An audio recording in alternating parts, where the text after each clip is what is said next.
Hi everybody, and welcome back to the Skeeter Racing YouTube channel.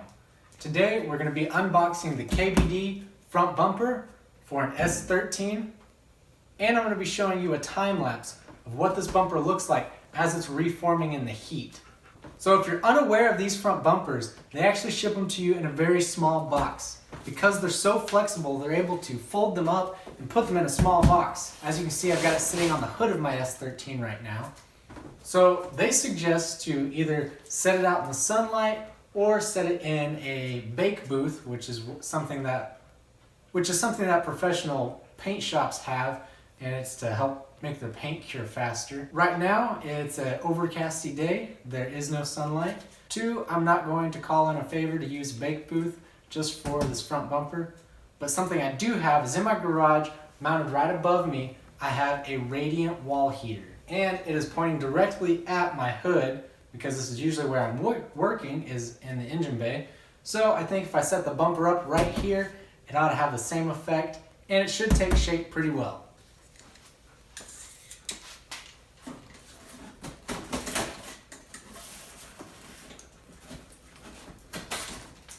So it is stapled all the way around as well, it's not just taped.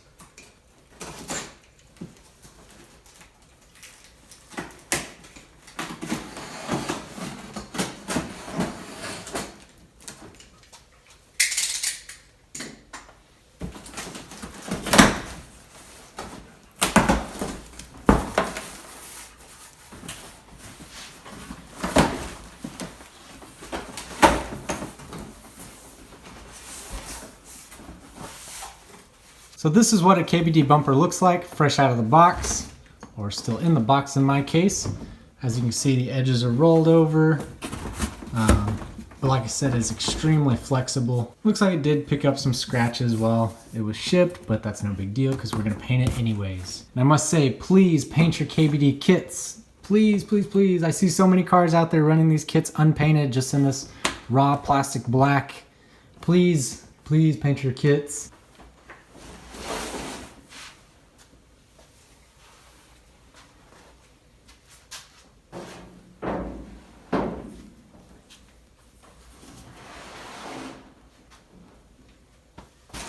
Now I am very interested to see this pile of plastic turn into something that resembles an S13 front bumper.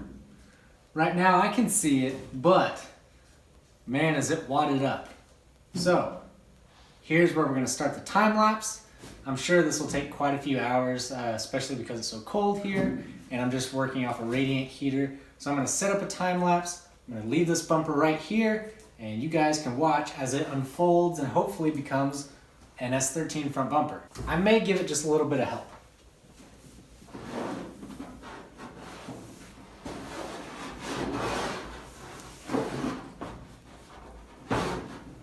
Okay, just kidding.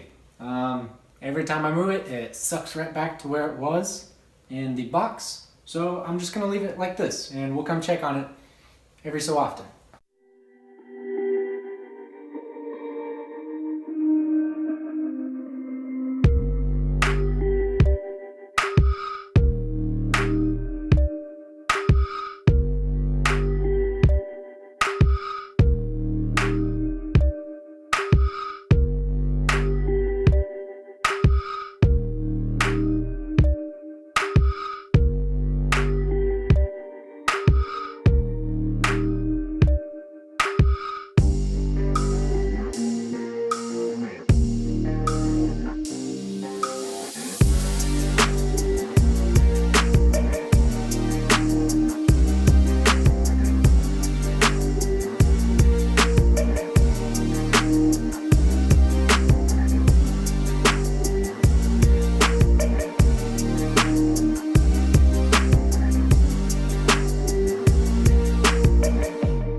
So you may get a couple spots like this where it's still bowed up.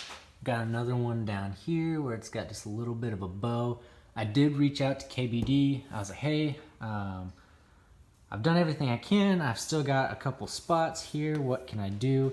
and they said to clamp it from either side with like a 2x4, or I could use some thicker metal, and basically heat up the section with a heat gun and then clamp it where you want it from both sides with a 2x4. I'll probably use some metal just so I can get the shape perfect, and it should really take care of this. Overall, kind of impressed at how well it fits. Right now, I'm using the factory mounting points. I've got the factory metal brace underneath here, and it's really just kind of sitting here. I've got 2 bolts in it right there. Everything else though is just free hanging right now, but obviously it's not OEM, but it is pretty dang nice for a bumper that came in shipped in a box folded up. I do not like this hood gap here, but this could be I need to adjust the hood some more. This front end is really just kind of sitting on here, halfway mocked up. Not the greatest. So it could just be that I need to move the hood down some more. So my final thoughts on the KBD bumper is it's actually pretty dang impressive. For the price, you can't get an aftermarket bumper shipped to you any cheaper. The eBay Duraflex ones are actually still more expensive than these are. 2, if you're going to be doing drifting and racing of any kind, why not get one? Especially for you drift guys, because this thing is dang near indestructible. It is extremely flexible at the end of every season. Hopefully you're just doing a new paint job on it and you're not having to replace a whole bumper or fix fiberglass, which is terribly messy and it's really not fun. You have to be pretty good at it to make it not noticeable. So for me, this was a shoo-in. There was really no question about about which bumper I was going to put on this, other than an OEM one, and I just couldn't find an OEM Type X bumper for the price I wanted. So I went with this one, and I'm pretty happy with it. Fitment is actually really great for what it is. Now, if you're building a show car, maybe you want something a little bit different than this, but for what I'm doing, this is going to be great. Yeah, nothing but good things to say about this, really. I'm going to get those spots fixed later on. Right now, I'm moving on to further fabrication on the car. I just wanted to get it mocked up and basically some bolts in to see if I'm going to have to cut this thing up, and I'm not. So super excited about that. I will finish everything else whenever I get ready to prep it for paint. So if you like this video, please give it a thumbs up. If you haven't already, consider subscribing, and I will see all of you in the next video. Bye-bye.